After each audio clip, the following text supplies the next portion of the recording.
जो उनका रिप्रेजेंटेशन है 5,000 में से, उनको 0 मिला है नौकरी। बड़ा बड़ा वोट बैंक ध्वस्त करने की तैयारी चल रही है। ये पार्टियां नीतीश कुमार को ठेंगा दिखा रही हैं। माली दिखाता है, चंद्रवंशी दिखाते हैं, मुकेश सहनी दिखाते हैं कि अरे हमरा समाज की बात करो ना यार, दो ना हमको, बनाओ मंत्री।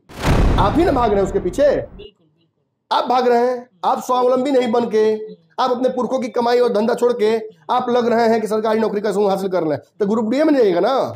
और 25% जातियों को 97% लाभ, IIT, एम्स, रुड़की, इन सब में एडमिशन, सरकारी नौकरी, रेलवे, पलना ढिमका, सब में उनको ही नौकरी मिली।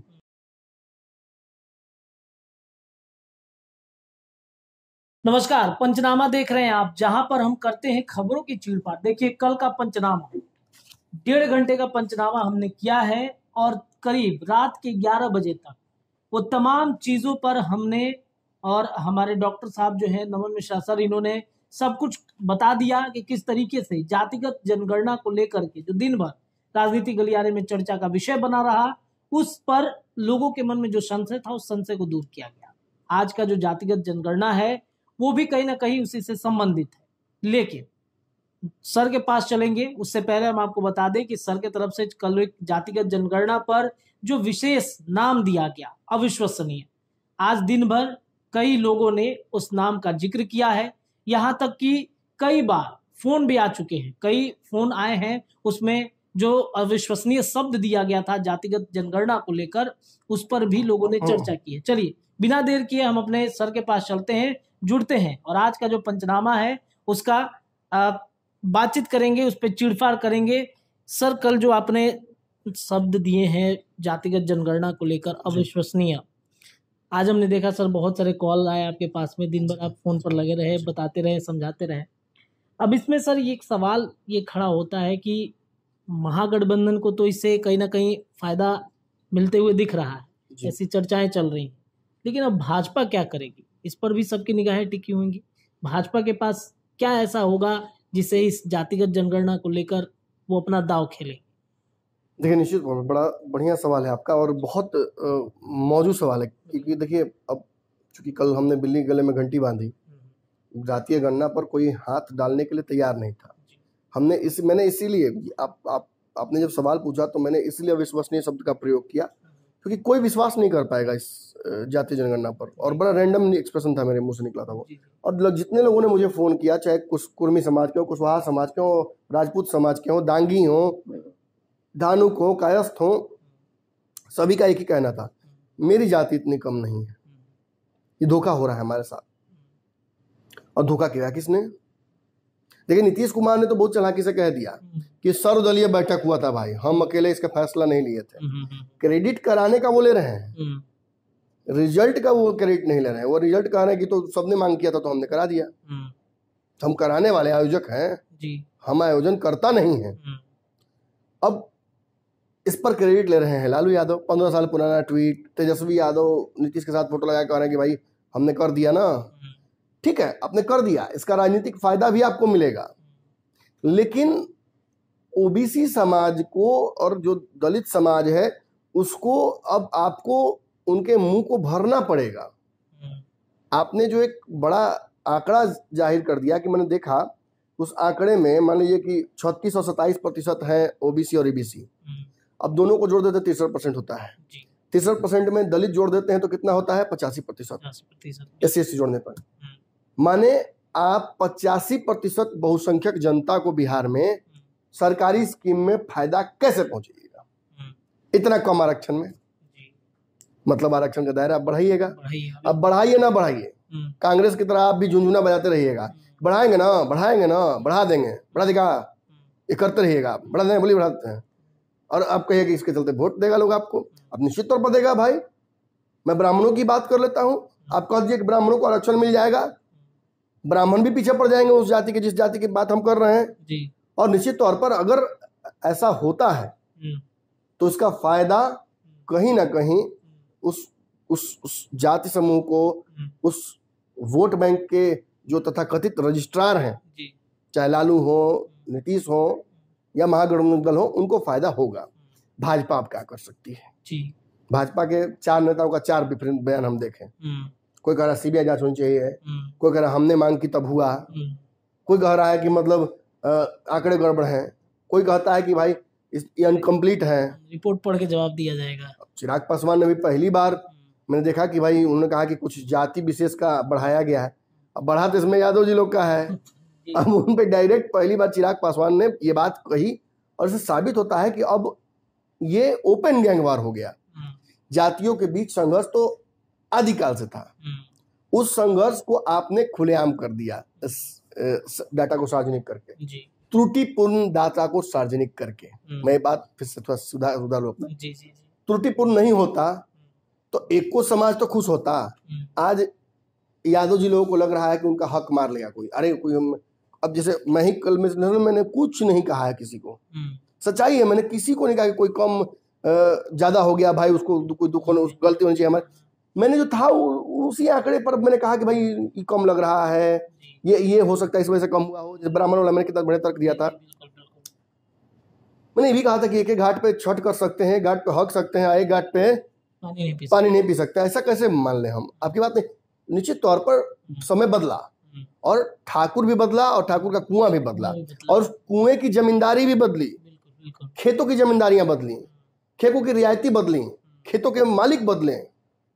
आप नहीं कह सकते हैं कि सामंतवाद हो रहा है। सामंतवाद वही कर रहा है जो सत्ता में बैठा हुआ है, चाहे किसी जात का हो।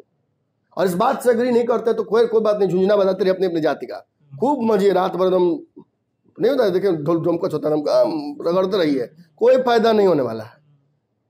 जो सरकारी आरक्षण प्राप्त है उसी में मगजमारी कीजिएगा, उसी में नहीं कीजिएगा। दायरा बढ़ाकर नीतीश कुमार कहां लेके चल जाएंगे? 100% नहीं कर सकते हैं। नीतीश अपने ऊपर लांछन नहीं लेंगे। हाँ, निश्चित तौर पर ये गेम खेला सकता है कि दायरा बढ़ा दें, बोलिए बढ़ाते हैं, कितना बढ़ा दूं? 10 बढ़ा दूं, 20 बढ़ा दूं, 30 बढ़ा दूं, 40 बढ़ा दूं? ये हो सकता है, चुनाव में हो। और ऐसी परिस्थितियों में फायदा निश्चित तौर पर महागठबंधन को होगा। लेकिन इस देश में केवल एक ही मुद्दा थोड़ी है, बहुत सारे मुद्दा। Two can play that game. मैं हमेशा कहता हूँ आप जब खेल सकते हो तो हम भी तो गेम खेल सकते हैं। भाजपा भी वो गेम खेलेगी और भाजपा के पास तो बना बनाए हथियार अपने भेज दिया है, पूर्व की सरकारों ने भेजा है। वो हथियार क्या है? देखिए, वक्त के साथ परिस्थितियां बदली। मैं 2 क्लासिफिकेशंस पहले समझा दूं जरा। एक तो राष्ट्रीय स्तर पर जो ओबीसी और SC ST का क्लासिफिकेशन क्या है, और दूसरा मैं ये समझा दूं कि बिहार में क्या है क्लासिफिकेशन। देखिए, राष्ट्रीय स्तर पर जो आरक्षण प्राप्त है वो सीधा सीधी प्राप्त है, उसमें कोई पेच नहीं है। 27% आरक्षण दिया गया है ओबीसी समाज को पूरे देश भर में। इसमें कुछ पेच है। 9 राज्यों ने अपने हिसाब से ओबीसी में सब क्लासिफिकेशन किया है। तो 27% जो शुद्धतः आरक्षण दिया गया है, जो पूरे देश में कहाँ कहाँ दिया गया है? शैक्षणिक संस्थानों में, एडमिशन में, नौकरियों में। तो केंद्र सरकार की कोई भी नौकरी अगर आप प्राप्त कर रहे हैं अगर आरक्षण के दायरे में, तो आप इस आरक्षण के दायरे में ही प्राप्त कर रहे हैं। दूसरा, जो SC ST का पक्ष है वो 22.5% का है। इनको 22.5% दलित और महादलित जो समुदाय है इसको मिलता है। इन दोनों का योग जो 27 और 22.5 का होता है वो होता है 49.5। किसी भी स्थिति में 50% से ज्यादा आरक्षण नहीं हो सकता है। ये आरक्षण देने वाले प्रावधान में कहीं कहीं मेंशन हल्का फुल्का है, अब मेंशन है कि नहीं पता, लेकिन चर्चा इसकी होती है। बड़ा बड़ा विश्लेषक लोग बोलते हम बोलते नहीं बात। अब इस बात को भाजपा ने और मोदी जी ने इस भ्रम को तोड़ा जब उन्होंने संवैधानिक तौर पर गरीब सवर्णों को EWS आरक्षण दिया और 10% आरक्षण इसमें बढ़ा दिया। अब जो कुल आरक्षित लोगों की संख्या हो गई वो 49.5% से 59.5% हो गई, यानी संविधान के 50% के मार्जिन को ये क्रॉस कर गई, जिसको लेकर झुंझुना बजाया जा रहा था दिल्ली में। राजद कह रही थी ये तो संविधान के क्लॉज का अवहेलना है, कैसे 50% ऊपर आरक्षण कर दिया गया। अब वही राजद कह रही है कि 50 से ऊपर चली गया तो उसको 80 तक ले जाओ, 20% में बाकी लोग सर्वाइव कर लेंगे। और ये जान लीजिए, ये भ्रम ना रहे कि 20% में केवल सवर्ण नहीं है, शेख सैयद पठान, ये भी तो है। आप भी नहीं है मेहमान, आप भी इसी में करिए घमासान, आइए खेलिए फेयर एंड स्क्वायर। लेकिन जो ईडब्ल्यूएस आरक्षण हुआ उसके बाद सुप्रीम कोर्ट में मामला जो गया था, उस मामले के आधार पर सुप्रीम कोर्ट ने एक बड़ा फैसला लिया था और एक चर्चा शुरू हो गई।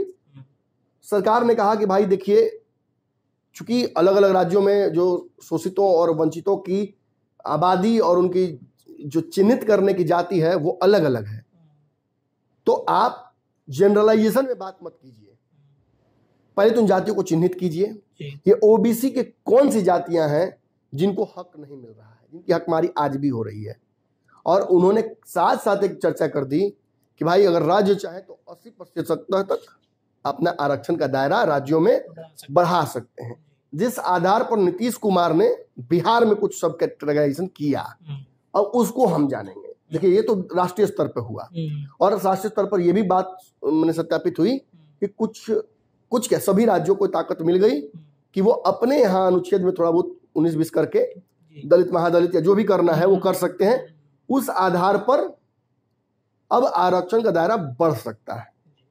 तो उस आधार पर आरक्षण का दायरा बढ़ाने की तैयारी नीतीश कुमार ने जनगणना के माध्यम से शुरू कर दी। अब बिहार में क्या है, तो देखिए बिहार में बड़ा सीधा है। बिहार में ओबीसी, एससी और एसटी, ये तीन जातियों में तीन जो कैटेगरीज हैं इसमें डिवाइडेड है बिहार के जो आरक्षित लोग हैं।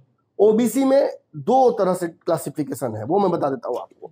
ओबीसी में पहला क्लासिफिकेशन है ईबीसी का, यानी BC1 जिसकी आबादी आपने कल 36% के आसपास, बहुत ध्यान से देखिएगा चीज, 36% की आबादी कुल है ईबीसी की, जिसको कल हम आपने चिन्हित किया।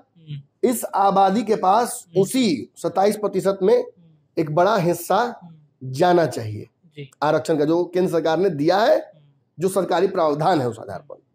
अब इसी में आप देखिएगा एक सब क्लासिफिकेशन हुआ BC2 यानी ओबीसी, जो ओरिजिनल ओबीसी है, यानी जिसमें आप मानिएगा कि उसे BC ही कहिए, जिसमें कहीं ना कहीं यादव आते हैं, कुशवाहा आते हैं, कुर्मी आते हैं।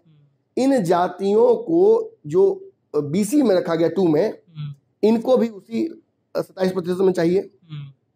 इसीलिए ये जो सब कैटेगराइजेशन हुआ, इसके दायरे को बढ़ाने की बात बार बार चलती है। बताते हैं क्यों। क्योंकि जो BC2 की जातियां हैं वो संपन्न जातियां मानी जाती हैं।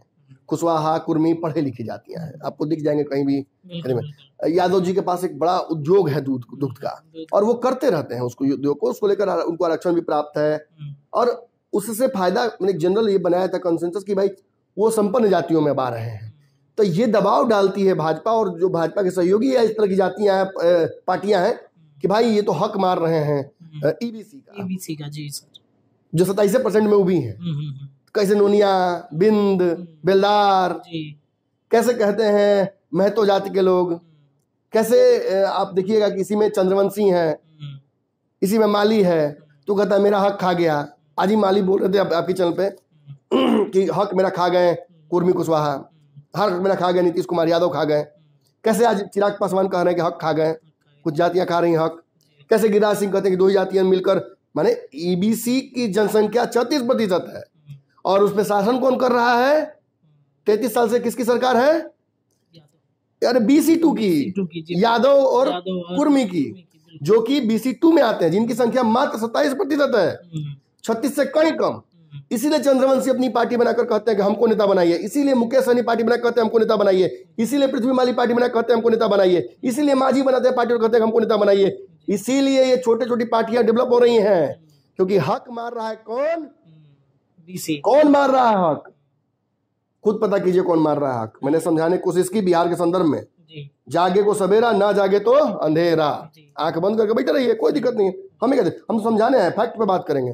किसी को मैं यहाँ दुश्मन न दोस्त नहीं बना रहा हूँ, मैं जो है फैक्ट तो बता रहा हूँ, और ये भी वक्त से पहले बता रहा हूँ। चर्चाएं इस पे भी कीजिएगा, कल से नहीं कीजिएगा, 2 महीने 6 महीने बाद कीजिएगा, लेकिन आइएगा जगह पे जब हम बता देंगे तब। कई लोग तो कंफ्यूजन में हैं अभी भी, अभियो नहीं बुझा रहा, कल तक नहीं बुझाएगा, क्योंकि हम लोग रिसर्च डेट कर रहे हैं, इसलिए बुझा रहा है। 5 घंटा 6 घंटा से हम लोग लगातार बैठे हुए हैं, ज्यादा ही देर से बैठे हुए हैं, कल से ही बैठे हुए हैं। और ये आकर देखिए, आप इसमें कुछ और बातें, मैं अनर्गल बातें नहीं करूं, इसमें देखिए अभी ये तो आंकड़े मैंने बता दिया कि भाई बीसी और जो BC2 है ये इसका क्लासिफिकेशन अलग है। अब इसी में देखिए क्लासिफिकेशन क्या है कि इसमें जो EBC है उसको नीतीश कुमार ने उसका वोट प्राप्त करने के लिए, चूंकि जो BC2 है उसमें यादव और कुर्मी है, कोयरी है, तो वो तो संपन्न जातियां हो गई। अब मल्लाह संपन्न थोड़ी हो गया, चंद्रवंशी संपन्न थोड़ी हो गया, कुम्हार संपन्न हो गया, बढ़ई संपन्न हो गया, जो ठठेरा है संपन्न हो गया, लोहार संपन्न हो गया, पासी संपन्न हो गया, आज वो ताड़े पर चढ़ता है। आप दूध का उत्पादन करते हैं, आप खेत चलाते हैं, तो आपको ज्यादा इनकम होता है। वो मछली मारता है, वो बड़ा कोई बिजनेसमैन है, उसका मछली लेता है, फर्नीचर बनाता है, बढ़ई है, उसका कोई प्लम्बर है, ठेकेदार है, कुछ उसका नहीं कमाई है। मैं सरकार की तरफ से कोई फायदा उसको दिया जाता है तो उसका भी फायदा कौन उठाता है? हम कहना बोले जो उठाने वाला उठा रहा है। 20% पंचायती राज में नीतीश कुमार ने आरक्षण दिया इनको, जो लागू 17% हुआ। तो कहीं ना कहीं EBC को भुनाने के लिए, अपने पाले में करने के लिए नीतीश कुमार ने ये चाल चली। लेकिन अब जब छोटी छोटी पार्टियां बन गई हैं तो ये पार्टियां नीतीश कुमार को ठेंगा दिखा रही हैं। माली दिखाता है, चंद्रवंशी दिखाते हैं, मुकेश सहनी दिखाते हैं कि अरे हमरा समाज की बात करो ना यार, दो ना हमको, बनाओ मंत्री। अरे बार बार कह रहे हैं कि जब यादव जाति की जनसंख्या कितना % दिखाया गया, इसमें कितना % दिखाया गया यादव जी को, यादव जाति को इसमें रिपोर्ट में है यादव जाति को मैं बता रहा हूँ आपको क्या चल रहा है विषमता, 14.26% दिखाया गया है। अब इसमें जोड़ घटाव लोग कह रहा है कि जब 14% ये लोग हैं तो ये लोग को रिप्रेजेंटेशन मिलना चाहिए सदन में, वो मिलना चाहिए कुछ कम, माने विधायक इनके रिप्रेजेंटेशन राजनीतिक कम होना चाहिए, लेकिन विधायक ज्यादा है इनके, माने 200% के आसपास है कहने के मतलब उस हिसाब से। ये दावा सुबह में कर रहे थे पृथ्वी माली। अब बताइए, अब तो लड़ाई आपस में ही हो गई और इसी लड़ाई का फायदा भाजपा उठाएगी, इसी लड़ाई का फायदा भाजपा उठाएगी। भाजपा ने जो मंडल आयोग, जहां से ये राजनीति शुरू हुई सारी, ये सारा जो एक मुद्दा उठा, देखिए आज सबसे बड़ा देश का मुद्दा निश्चित तौर पर आरक्षण है। सरकारें पलट देता है आरक्षण, इस पे हाथ डालने वाले को हाथ क्या शरीर जल जाता है, पार्टी जल जाती है। 15 में भाजपा से गलती हो गई थी। भाजपा अब समझदारी से लड़ेगी, अब वो गलती नहीं करेगी। नीतीश बार बार आरक्षण का कार्ड खेलेंगे, भाजपा उसमें फंस जाएगी। लालू बार बार आरक्षण का कार्ड, भाजपा उसमें फंस जाएगी। ऐसा नहीं होगा। भाजपा ने OBC समाज के नेताओं को आगे बढ़ाकर अपनी पार्टी में ये साबित कर दिया। हरीश सहनी को देखिए, सम्राट चौधरी को देखिए, RCP सिंह को देखिए, आप नित्यानंद राय को देखिए, और देखते रहिए चुनाव तक हम इसी पे खेलेंगे। आप हमारे सहयोगी को देखिए, चिराग पासवान को, आप माझी को देखिए, आप कुशवाहा को देखिए, आप देखते जाइए कि पशुपति पारस को, और लाइन से ये इसमें पृथ्वी माली भी हैं, चंद्रवंशी भी आ जाएंगे, और कहीं मुकेश सहनी आ गए तो फिर खेल और होगा। तो 36% वाले में तो 36 को डिवीजन हो जाएगा ना, और फिर कहीं ना कहीं नीतीश जो खेल खेलना चाहते हैं वो नहीं हो पाएगा। लेकिन इसमें एक बहुत बड़ा पेंच भाजपा के हाथ लग गया है। मैं शुरुआत करता हूं, समझाने की कोशिश आपको करता हूं कि आखिर परिस्थितियां बनी किस। देखिए, मंडल आयोग की रिपोर्ट लागू होने के बाद सबसे बड़ी समस्या जो इस देश में हुई वो ये हुई कि जो मूल रूप से OBC की जो जातियां सब कैटेगराइज हुई, जिसमें पता नहीं 5,000 जातियों को जोड़ा गया था, 5,000 जातियों को जोड़ा गया था। उन जातियों में कुछ ही जातियों को इसका फायदा मिल पाया। जो मूल कारण हुआ, इस आरक्षण के ऊपर एक और कमेटी बनाकर रोहिणी आयोग, इसके सब कैटेगराइजेशन, मतलब एक शब्द आप जान लीजिए, OBC में सब कैटेगराइजेशन करने की शुरुआत हुई। और इस सब कैटेगराइजेशन में केंद्र सरकार ने, चूंकि केंद्र सरकार ने अपनी तो सब कैटेगराइजेशन नहीं किया, ये बार बार डिमांड्स आ रही थी कि भाई कुछ जातियों को हक नहीं मिल पा रहा है OBC में आरक्षण का, नहीं मिल पा रहा है, नहीं मिल पा रहा है, नहीं मिल पा रहा, चल रहा था। और कोई इस पे छू मंत्र कुछ बोल ही नहीं रहा है। क्रीमी लेयर की चर्चा आज से होती है, जब से बच्चे फार्म भरते हैं तब से ये क्रीमी लेयर चलता है। फॉर्म भरते हैं और वहां से नौकरी कोई और लग जाता है। अरे जो बढ़ई का बेटा पढ़ रहा है सरकारी स्कूल में, कब गिर जाए माथा पर बेटी, और वहीं पढ़ रहा है कुशवाहा जी का, यादव जी का, या कुर्मी का, या सवर्ण का बेटा वो बड़ा स्कूल में अंग्रेजी में, तो वो लड़का ज्यादा ना काबिलियत रखेगा जी, और वो अंग्रेजी में बोलेगा, वो निकाल लेगा नौकरी। केंद्र की नौकरी तो आराम से निकाल लेगा, राज्य में थोड़ा 19-20 आप अरबों कीजिएगा तो केंद्र में निकाल लेगा। अब लैंड फोर्स जॉब हो जाए तो बात अलग बा, लेकिन वो निकाल लेगा। और जब वो नौकरी निकाल लेगा तो बढ़ई का बेटा तो बेचारा बढ़ई एग्री करता रह जाएगा जीवन भर, तो उसको कौन उठाएगा जी? उसको उठाने की बात नहीं हुई। अब उसको उठाने की बात बिहार में भी हो नहीं रही है, यहाँ भी लगे केला केला जा रहा है कि आरक्षण दायरा और बढ़ा दो ताकि जो ऊपर की क्रीमी लेयर जातियां हैं वो और क्रीम खा सके। इना हुई इस पर रोक लगेगा। और ये गेम बड़ा तैयारी चल रही है खेलने की। आज आप लिख सकते हैं कमेंट में, कल लिखना नहीं तो आज लिख सकते हैं कि अरे भाई अभी क्या बोल रहे हैं, क्योंकि खेला यही होगा। ये कैसे होगा सर? ये कैसे इसकी ये होगा देखिए, मंडल आयोग की रिपोर्ट से हम शुरुआत करते हैं और जो विषमताएं आई उस विषमताओं को हम जानने की कोशिश करते हैं। थोड़ा सा पेशेंस आप लोग भी रखिएगा, मैंने चूंकि बड़ा चर्चा है, लंबा 4 पार्ट में क्या चलाएं हम। हाँ देखिए, मंडल आयोग 1989 में वीपी मंडल के माध्यम से इसकी शुरुआत हुई, इसका निर्माण हुआ। 80 में इसने अपनी समीक्षाएं जो है वो सरकार को प्रस्तुत की। 1990 में ये लागू हुआ था। मकसद क्या था? मकसद था सामाजिक और शैक्षिक रूप से पिछड़े वर्ग की पहचान करना, जातीय भेदभाव को दूर कर आरक्षण और कोटा का निर्माण करना। अब सवाल था कि चिन्हित कैसे होंगे, तो उसको चिन्हित करने के लिए 11 सामाजिक आर्थिक शैक्षिक संकेतकों को इस मंडल आयोग ने ऑब्जर्व किया ड्यूरिंग दिस टाइम, और उस दौरान दे फाउंड आउट कि there is a harsh reality that these irregularities have seeped into our society deep grass root तक। अब वहां से इसको कैसे आप बदलिए, तो देखिए इसमें बदलाव और जो संकेत लाए गए वो क्या था।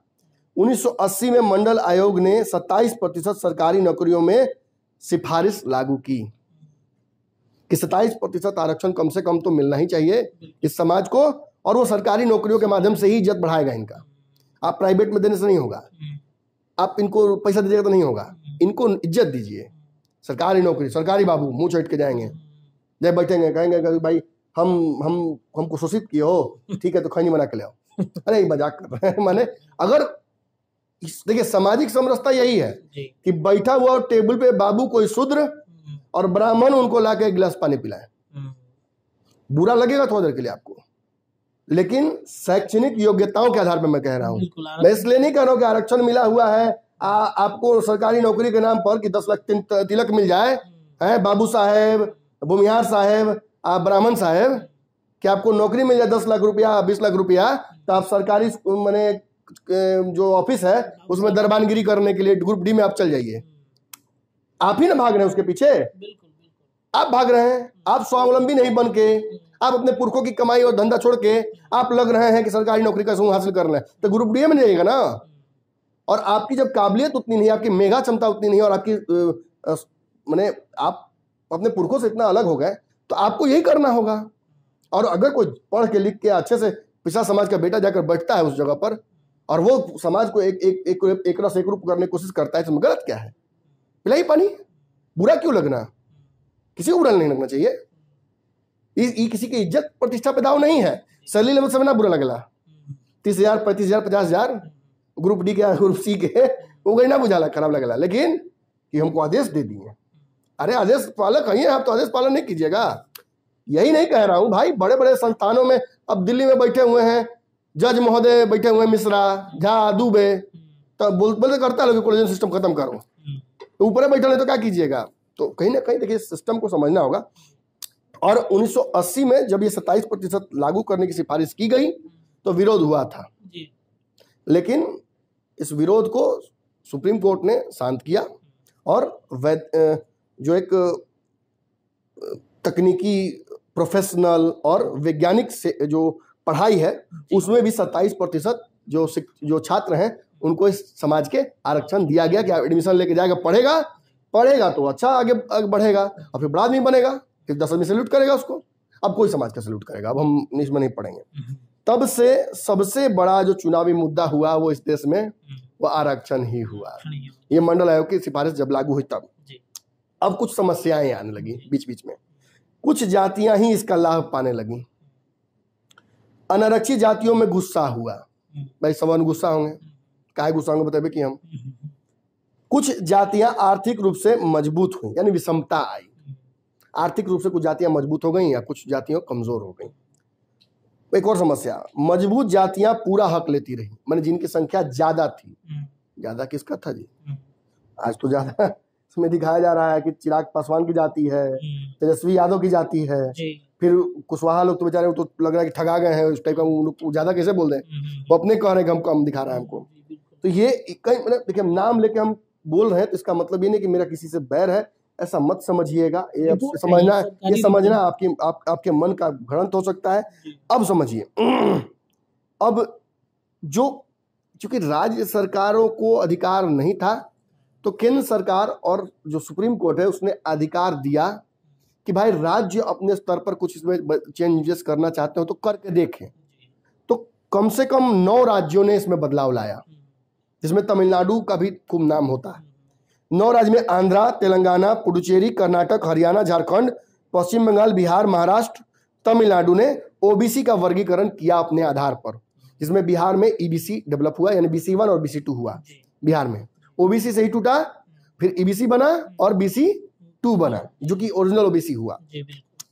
केंद्र ने ऐसा कोई काम नहीं किया जिसकी वजह से इनका वर्गीकरण हो सके, लेकिन वर्गीकरण की तैयारी शुरू हो गई।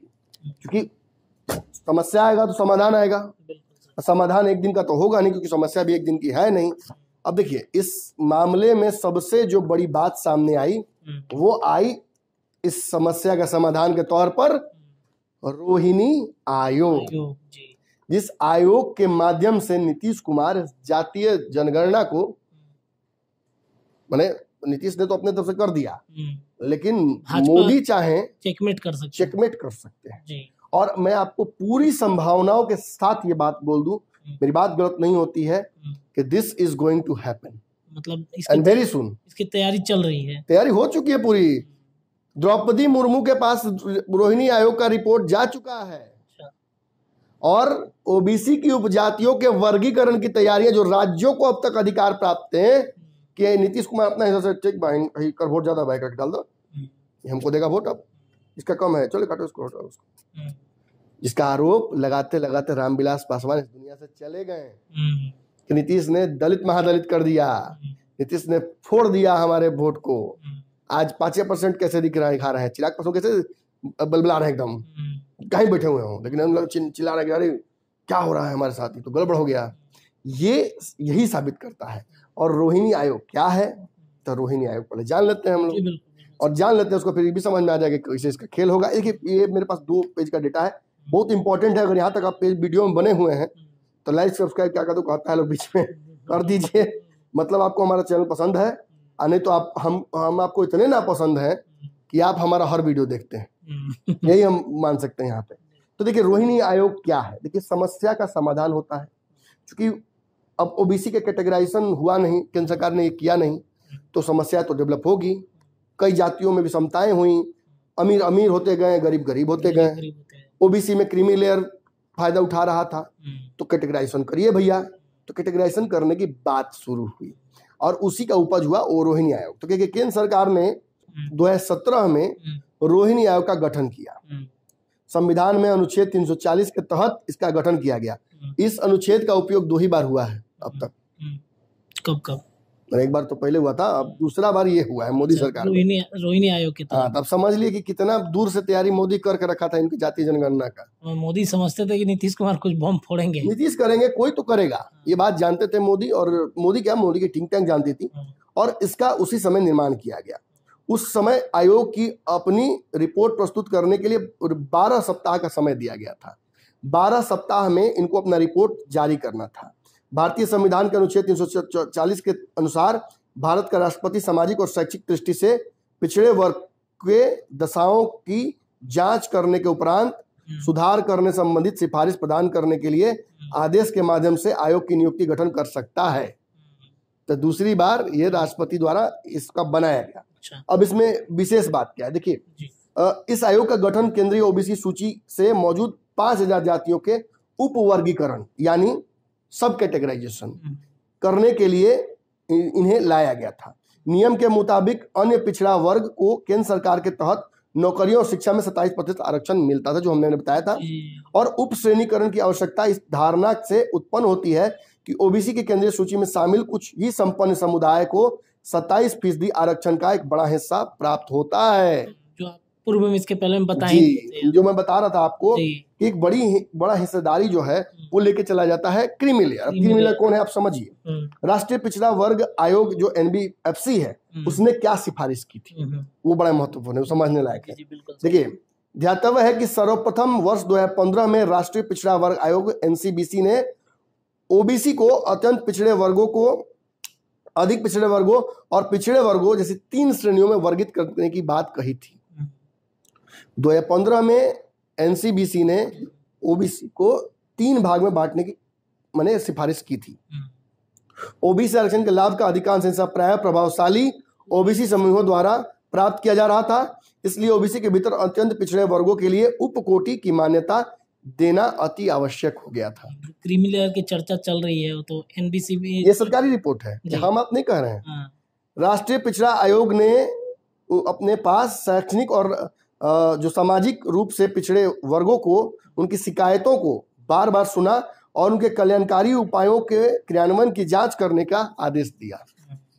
अब ये आदेश आ गया कि भाई जांच कीजिए तो आखिर मामला क्या है, क्यों ये जो कुछ जातियां हैं। अब इससे जातियों के जो आयोग का जो सामने जो बातें आई, जो मैं बता चुका हूं आपको कि इसमें जो मैंने बातें बताई कि भाई किस किस वजह से विषमताएं आई, आर्थिक रूप से कुछ जातियां इम्प्रूव हो गई, कुछ जातियां तक पहुंचा ही नहीं, तो उसमें विषमताएं क्या क्या पाई गई वो बड़ा महत्वपूर्ण है।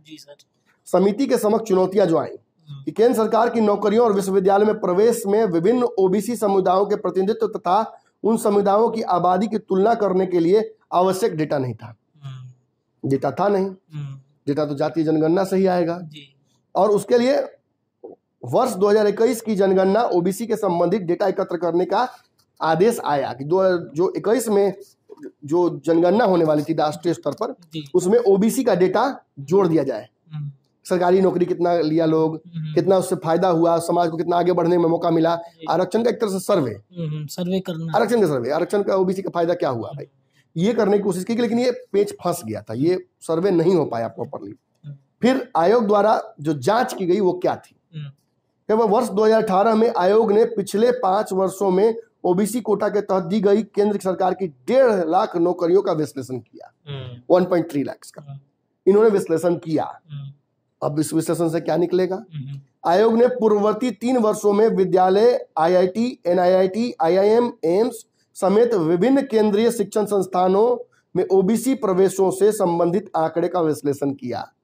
कितना छात्र एडमिशन लिया ओबीसी का, कितने लोग इसमें एम्स में, आईआईटी में गए, उसका सर्वे हुआ। और ओबीसी के लिए आरक्षित सभी नौकरियों और शिक्षा संस्थानों की सीटों का, अब ये जान लीजिए कि जो सर्वे है उसमें क्या रिपोर्ट आया कि ओबीसी के लिए जो रिजर्व थी नौकरियां और जो शिक्षण संस्थानों में एडमिशन रिजर्व था, उसमें 97% हिस्सा ओबीसी के रूप में वर्गीकृत सभी श्रेणियों के उप श्रेणियों के केवल 25% हिस्से को प्राप्त हुआ। अब आप जानिए कि मैं क्या कहना चाह रहा हूं और यह डाटा क्या कह रहा है।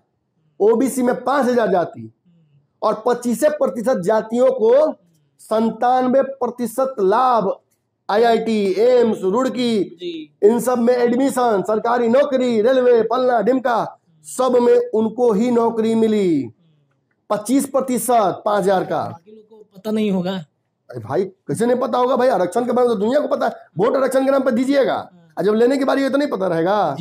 लेना तो कोई जानता है, छोटा बच्चा भी जानता है कि दूध कैसे पीना है। 25% लोग ही मतलब क्रीमी लेयर बन के ऊपर ऊपर मलाई मार जाते हैं। असली शोषक कौन है ये जस्टिफाई करता है ये रिपोर्ट। और ये नीतीश कुमार और तेजस्वी यादव को एक बड़ी चुनौती देता है यार रिपोर्ट, उनके राजनीति को चुनौती देता है।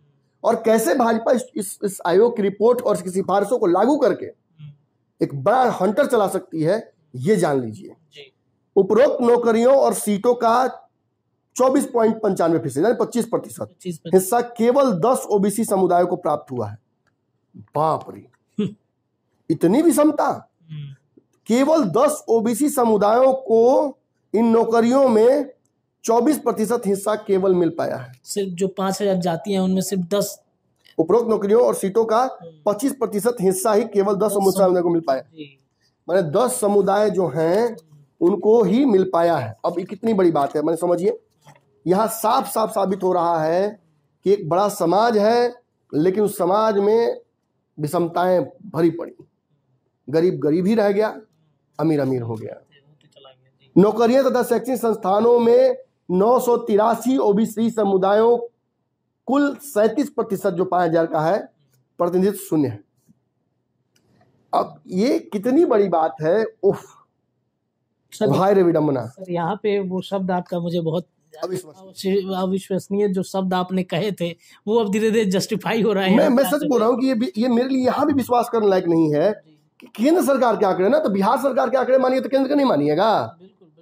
983 ओबीसी समुदाय जो हैं 5,000 में से, उनको कुल 37% जो उनका रिप्रेजेंटेशन है 5,000 में से, उनको 0 मिला है नौकरी, 0 नौकरी और 0 एडमिशन। धानुक, माली क्यों नाराज हैं? प्रजापति, कुमार, चंद्रवंशी, बड़ाई, नाई क्यों नाराज हैं? इनको हक नहीं मिल रहा है। ये खाली वोट दे रहे हैं, ये डरा डरा के इनका वोट लिया जा रहा है। और इनके डर की उपज भाजपा है, इनके डर की उपज भाजपा है कि जातियों के आधार पर मरने से अच्छा है कि धर्म के आधार पर मरो। कुआं और खाई। लोग कहते हैं भाई कुआं में डूबेंगे तो कोई जन्मों नहीं करेगा, कोई बचाने भी नहीं आएगा, इससे बड़े खाई में कूद जाओ, 10 आदमी देख तो सकता है। अब कौन कुआं है कौन खाई है ये आप तय कीजिए। यहाँ कुआं की बात खाई है, खाई की बात कुआं भी हो सकती है। विभिन्न भर्तियों एवं प्रवेश में इतने थोड़ी है, अभी और है। आंख नहीं खुले तो अभी भी मैं वही कहूंगा कि अंधेरा है, आंख बंद कर लीजिए। विभिन्न भर्तियों एवं प्रवेश में 994 ओबीसी उपजातियों का कुल प्रतिनिधित्व केवल 2.68 का प्रतिनिधित्व है। फिर से सुन लीजिए, विभिन्न भर्तियों एवं प्रवेशों में 994 जो ओबीसी उपजातियों का कुल प्रतिनिधित्व केवल 2.68 का प्रतिनिधित्व है। 994 जातियां तो ऐसी हैं इस ओबीसी में, उस 5,000 में से, जो 2.68% आरक्षण में ही काम चला रही हैं। 27 में से माने किसी को 0 मिला, 983 को 0 मिल रहा है और 994 को 2.68% मिल रहा है। माने 2,000 तो कहीं काम के नहीं है, इनके लिए कोई आरक्षण काम नहीं आ रहा है। 1,000 कर दीजिए आरक्षण प्रतिशत, फिर भी इनके काम नहीं आएगा। ये कहने का मतलब है इसमें, मतलब इन विसंगतियों को दूर करने के लिए सब categorisation of OBC is very important, एकदम डेडली इंपॉर्टेंट, प्राण वायु की तरह चाहिए ही चाहिए। लड़ाई आरक्षण के लिए नहीं लड़नी है, आरक्षण में आरक्षण की लड़ाई लड़नी है, सब कैटेगराइजेशन की लड़ाई लड़नी है। आरक्षण तो कह दिया कोर्ट ने 80% कर दो, कोई दिक्कत नहीं है, उसके लिए लड़ने की जरूरत नहीं है, वो ताकत को मिल चुकी है। जिसकी जितनी संख्या भारी उसकी भागीदारी जो चल रहा है वो आपको मिलकर रहेगा। आपको अपने जाति के लिए लड़ना पड़ेगा कि भाई नोनिया है तो नोनिया को मिला क्यों नहीं। नोनिया संघ बना हुआ है पूरे देश में, क्यों बना हुआ है? इसी हकमारी को रोकने के लिए। लेकिन उनके बड़े नेता क्या करते हैं? आवाज दबा देते हैं, जाके किसी के साथ सट गए गठबंधन में, चुप हो गए। मुकेश सहनी क्यों पूरे देश प्रदेश में घूम के दौड़ रहा है? वो अपने फायदे के लिए दौड़ रहा है। अरे हो भी जाए उसका फायदा, वो उस नोनिया बिन बेलदार उस सब के लड़ रहा है कि इसको तो आरक्षण नहीं मिल पा रहा है, इसको तो पता नहीं है। फार्म भरने आता है तो वो जनरल फार्म भर के चलाता है, अब फार्म भरने भी नहीं आता है, फार्म तो कोई और भरता है। इसका सरकारी योजना है, उसका कोई फायदा नहीं मिलता है। शिक्षण संस्थानों में जेबे नहीं करेगा मला के बेटा। अरे वो मुकेश सहनी तो खुद बोलते हैं हम भी नहीं पढ़ पाए ठीक से। जब मुकेश सहनी बस इतना पैसा है वो नहीं पढ़ पाया, तो उसका जो सबसे निचला कार्यकर्ता होगा उसका बेटा कैसे पढ़ता होगा? आप खुद सोचिए ना। ये चंद्रवंशी ऑडी से घूमते हैं तो ये सोच रहे हैं कि भाई मेरे समाज के लोग जो पिछड़े रह गए उनको कौन आगे बढ़ाएगा? उसको तो ना लालू यादव बढ़ाएंगे, ना तेजस्वी बढ़ाएंगे, ना नीतीश बढ़ाएंगे, ना उसको चिराग पासवान बढ़ाने वाले हैं, ना भाजपा बढ़ाएगी, तो कौन बढ़ाएगा? ये सरकारी ताकत बढ़ाएगा, ये कागज बढ़ाएगा, ये रिपोर्ट ये रिपोर्ट के जो अनुशंसा है उसको लागू करने से बढ़ेगा जी। इससे एक बात स्थापित ये भी होती है कि ये जो आंकड़े हैं ये चीख चीख कर कह रहे हैं कि जबरदस्त धोखा हुआ है, आई वॉश हुआ है। ये जातीय गणना जो बिहार में हुई है ये कितनी विश्वसनीय है, ये सरकार के ऊपर ये पूरी तरह से टिक गया है। सरकार विश्वसनीय होगी तो साबित करेगी जनता को कि भैया विश्वसनीय है, विश्वास कीजिए, कोई दिक्कत नहीं है। सरकार ही विश्वसनीय होगी तो कोई क्या विश्वास करेगा। और दूसरी बात, अब नीतीश कुमार की बात इस जातीय जनगणना की जहां तक रही कि 36% plus 27 EBC plus OBC plus SC plus ST 63 plus बचा हुआ जो बचता है 85%। आरक्षण का दायरा अब नीतीश कुमार पिछड़ा इस प्रदेश में बिहार में 85% है। भाजपा सरकार नहीं बना रही है ना, तो फिर 2019 में क्लीन स्वीप कैसे हो गया? मैं बहुत अच्छी बात पूछ रहा हूं आपसे रत्नेश जी। 2019 में क्लीन स्वीप कैसे हुआ? एक सीट किशनगंज छोड़कर सब कैसे हारे? क्या केवल पाकिस्तान के नाम पर वोट मिला था? ये जो ईबीसी है इसका जो हकमारी हो रहा है, क्या मोदी के तौर पर अपना नेता नहीं देख रहा है? अरे ईडब्ल्यूएस में आते हैं मोदी, ईडब्ल्यूएस बोल रहे हैं, ईबीसी में आते हैं मोदी बिहार में। सोचिए समझिए, ये वक्त है, ये जो आंकड़े हैं ये अब उपयोग में लाने की तैयारी चल रही है। क्यों? अब काहे हम ये बात बोल रहे हैं भाई, ऐसी हवा में बोल रहे हैं क्या? देखिए, वर्ष 2019 के मध्य में आयोग ने यह सूचित किया कि उसकी मसौदा रिपोर्ट सब कैटेगराइजेशन यानी उपवर्गीकरण का तैयार हो गया है। व्यापक रूप से यह माना जाता है कि इस रिपोर्ट के वृहद राजनीतिक परिणाम हो सकते हैं और इस न्यायिक समीक्षा का सामना भी करना पड़ सकता है, इसलिए इसे अभी तक जारी नहीं किया गया है। केंद्र सरकार ने ओबीसी भर्ती 2020 में कार्मिक और प्रशिक्षण विभाग द्वारा एनसीबीसी को प्रस्तुत रिपोर्ट के आधार पर काम किया। मैंने सोचिए, इस रिपोर्ट के जो एनसीबीसी का जो आधार था रिपोर्ट का जो समीक्षा था उसको उपयोग भी कर लिया सरकार। ये कानून अभी बना नहीं है, संशोधन अभी लागू नहीं हुआ, लेकिन सरकार इसका उपयोग पैच टेस्ट कर रही है। 42 मंत्रालयों विभागों से प्राप्त आंकड़ों के आधार पर केंद्र सरकार की नौकरियों में ओबीसी का प्रतिनिधित्व इस प्रकार है। केंद्र सरकार की सेवाओं के तहत ग्रुप ए में 16.51%, केंद्र सरकार की सेवाओं के तहत ग्रुप बी में 13.38%, ग्रुप सी में 21.25% जो सफाई कर्मचारी को छोड़कर इसमें है, और ग्रुप सी में जो सफाई कर्मचारी हैं वो 17.72%, यानी जो संविधान से प्राप्त आरक्षण है उतना भी फायदा उसका नहीं उठ रहा है। अब एनएफएस के संबंध में एनसीबीसी द्वारा प्रस्तुत रिपोर्ट के अनुसार ओबीसी के लिए आरक्षित कई पदों पर सामान्य वर्ग के लोगों की भर्ती की गई क्योंकि ओबीसी उम्मीदवार एनएफएस थे, नॉन फाउंड सूटेबल, सामान्य को देना पड़ता है, पहुंच नहीं पा रहे हैं। फिर उसके बाद क्रीमी लेयर को लेकर एक बड़ा जो रिपोर्ट के अंतिम में संक्षिप्त जो डेटा लिखा गया वो क्या है? ओबीसी के लिए क्रीमी लेयर हेतु आय सीमा में संशोधन भी अभी तक विचाराधीन है।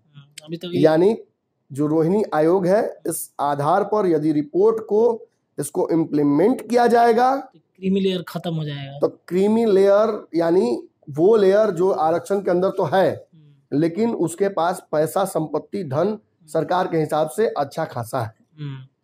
तो क्या संपन्न लोगों को आरक्षण छोड़ना चाहिए? क्या संपन्न आरक्षण छोड़ेंगे? बड़ा विवाद है, बड़ा सवाल है। रोहिणी आयोग की रिपोर्ट लागू होती है तो ये एक निश्चित आय स्लैब तक ही आरक्षण आप उठा पाइएगा, उसके बाद कुछ नहीं।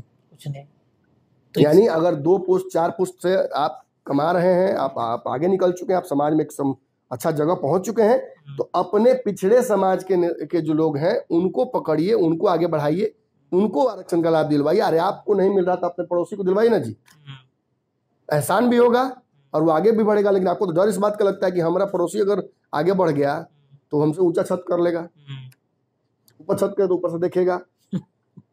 तो ये हीन भावना दरअसल हमारे अंदर भरी पड़ी है और इसकी वजह से ये होता है। ये जो रोहिणी आयोग के आंकड़े हैं, इन आंकड़ों को यदि इम्प्लीमेंट किया जाएगा तो एक बहुत बड़ी बात ये होगी कि सीधी लड़ाई अब हो जाएगी ईबीसी वर्सेस ओबीसी, यानी BC1 वर्सेस BC2।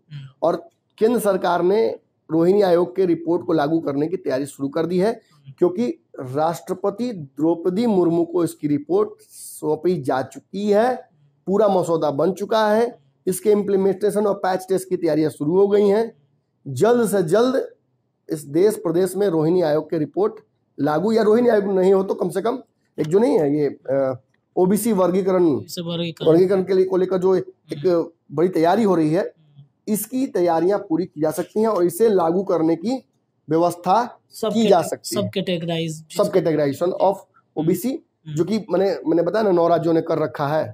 तो इन 9 राज्यों के तरह जिसमें बिहार ने भी कर रखा है सब कैटेगराइजेशन, तो सब कैटेगराइजेशन का भी फायदा नहीं हो रहा है। अब चूंकि राज्य ने तो अपने स्तर पे किया है सब कैटेगराइजेशन, अब अगर केंद्र सरकार तय कर दे कि नहीं भाई इन जातियों को आप रखिए फर्स्ट लिस्ट में, फर्स्ट लिस्ट को हम इतना आरक्षण देते हैं, सेकेंड लिस्ट में इनको रखिए, इस लिस्ट में से इनको हटाइए, उस लिस्ट में से उनको हटाइए, क्या कीजिएगा? अगर केंद्र ये लागू कर देता है आरक्षण, तो उसके बाद आप मान लीजिए कि कोई जातियां आपकी बहुत बड़ी वोटर है, अनफिट हो जाती है वो आरक्षण के लिए, तब क्या कीजिएगा? तो आपके पास ताकत है, ताकत है आपके पास, कोर्ट ने आपको ताकत दिया, संविधान ने आपको ताकत दिया है, आप उस ताकत के आधार पर बिहार में उसको सब कैटेगराइज करके आप उसको आरक्षण दे दीजिएगा चिन्हित करके। लेकिन वो कितना मुश्किल होगा, बहुत मुश्किल होगा। बड़ा बड़ा वोट बैंक ध्वस्त करने की तैयारी चल रही है। आइए, जब मैदान में लड़ाई आमने सामने की हो रही है तो उधर कभी आपने तो कल बम परमाणु विस्फोट किया, अब उधर से भी न्यूक्लियर टेस्ट चल रहा है। हमको लगता है ब्रह्मास्त्र छोड़ने की तैयारी चल रही है। अभी दोनों आपस में लड़ेगा और गृह युद्ध की स्थिति देश में तो उत्पन्न हो ही जाएगी। अब प्रदेश में तो हमारे गृह युद्ध की स्थिति उत्पन्न हो गई ना, तो कौन संतुष्ट है? चाय की दुकान में बैठा हुआ है नोनिया, हम इतने हैं यार, हमको तो आज पता चला कि हम इतने हैं, तो फिर हमारे तो 5 गो तो हमारे घर में है, 10 गो बाहर नौकरी करित है, एक वो हरियाणा में काम कर रहा है, एक वहाँ है, फिर बगल में बैठा हुआ बढ़े कह रहा है यार हम लोग तो सही में कम है, सबसे कम तो हम ही लोग हैं, हम लोग के लिए कुछ मिलता नहीं है, सरकार कुछ नहीं करती है। वहाँ बैठा हुआ बगल में कुशवाहा भाई, इतना सब्जी मंडी इतना कुशवाहा है, कुशवाहा नहीं है, घटा दे लो हम घटलवा है, ये बदला ले लो हमने से कि हमने का अलग हो गई ना, कुशवाहा अलग हो गए, ओबीसी के अंदर ही घमासान हमने से खेल गई। यादव जी इतना हो गया, यादव जी ज्यादा हो गया, कर रहा है वो। और ये परिस्थितियां बहुत विकट कर रही हैं। आप बताइए कि अगर आप एक प्रोग्रेसिव समाजवादी यादव हैं, आप सभी को आगे बढ़ाने की बात करते हैं, जो लालू यादव ने के समय में किया था, और अगर उसको वोट बैंक में तब्दील करके आपको ताकत दी गई और ताकत के साथ साथ आपको लांछन भी लेना पड़ेगा, क्या आप उसके लिए तैयार हैं? मैं आपको बता दूं कि दिल्ली के एक बहुत बड़े डॉक्टर यादव कुल के आते हैं, गौरव है यादव कुल के, वो उन्होंने मुझे फोन किया और कल कहा कि मैंने देखा आपका, आपने बहुत पहले कह दिया था कि यादव वर्सेस ऑल कराने की तैयारी चल रही है और नीतीश इसमें प्यादा है, भाजपा की तरह खेल रहे हैं ये भी हमसे।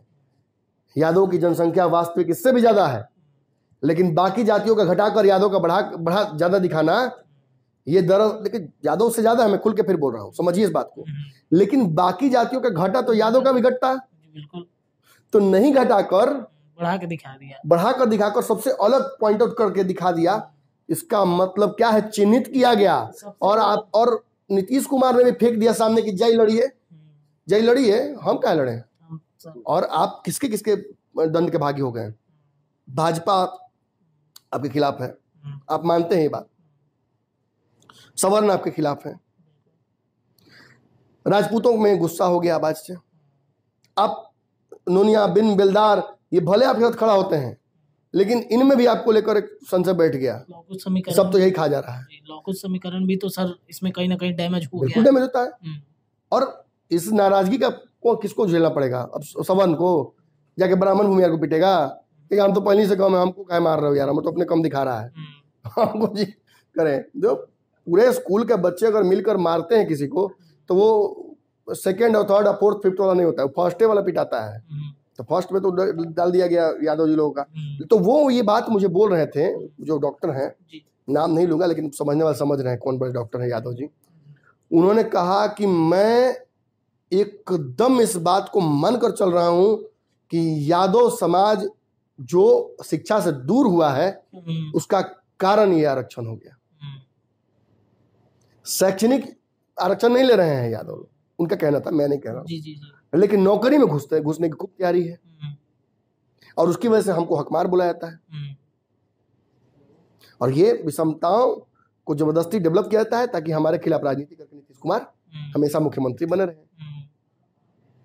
उन्होंने पहले कह दिया मैं लालू जी वाला यादव जी नहीं हूँ, बोले मतलब उसमें होता है कृष्ण और मजूर वो है क्या, तो बोले नहीं हम तो हैं उन्हीं की जाति वाले, लेकिन उनकी तरह वाले नहीं है, ये उन्होंने कहा। मतलब चलिए अब क्या इस पे बोला जाए, मैं किसी की जातीय समीकरण में नहीं फंसना चाहता हूँ। लालू यादव इतना कर दिया इन लोगों के लिए, चाहे वो पिछड़ा हो अगड़ा हो कोई भी हो, उनके लिए जो कुछ किया वो 100 साल 200 साल में ही कोई नेता कर पाता है। और आज ये जो लड़ाई है, इस लड़ाई को लड़ने लायक भी बने हैं, उसका एक बहुत बड़ा कारण लालू यादव है। लेकिन नीतीश कुमार ने क्या किया है, ये कल क्या हुआ है, ये रोहिणी आयोग वाला रिपोर्ट अगर भाजपा लागू करती है तो क्या होगा। मुझे लगता है सर इसी दिन का इंतजार क्या केंद्र सरकार कर रही थी, क्या कि नीतीश कुमार लागू करे, फिर हम एक देते हैं ब्रह्मास्त्र तुम्हारे लिए। निश्चित तौर पर 21 तक तो सर तैयारी तो पूरी थी जी। और अब तो आपने सुन लिया कि अब द्रौपदी मुर्मू तक पहुंच गई बात, वहां से आगे बढ़ाने की बात करें, निश्चित तौर पर कुछ ना कुछ इसका एक रिजल्ट आएगा ही आएगा। ब्रह्मास्त्र छोड़ दिया गया। चलिए, तो नीतीश कुमार को चेकमेट करने की तैयारी केंद्र सरकार की तरफ से कर ली गई है। रोहिणी आयोग जो एक रिपोर्ट तैयार की गई थी, इस रिपोर्ट के आधार पर अब कहीं ना कहीं नीतीश कुमार को चेकमेट करने की तैयारी केंद्र सरकार ने बना ली है। पंचनामा में आज हमने पूरे तरीके से हमारे डॉक्टर नमन मिश्रा सर ने चीरफाड़ कर दिया है। आपको कैसी लगी जरूर बताइए, कमेंट करके जुड़े रहिए पंचनामा के साथ और देखते रहिए हमारे चैनल। बहुत बहुत धन्यवाद।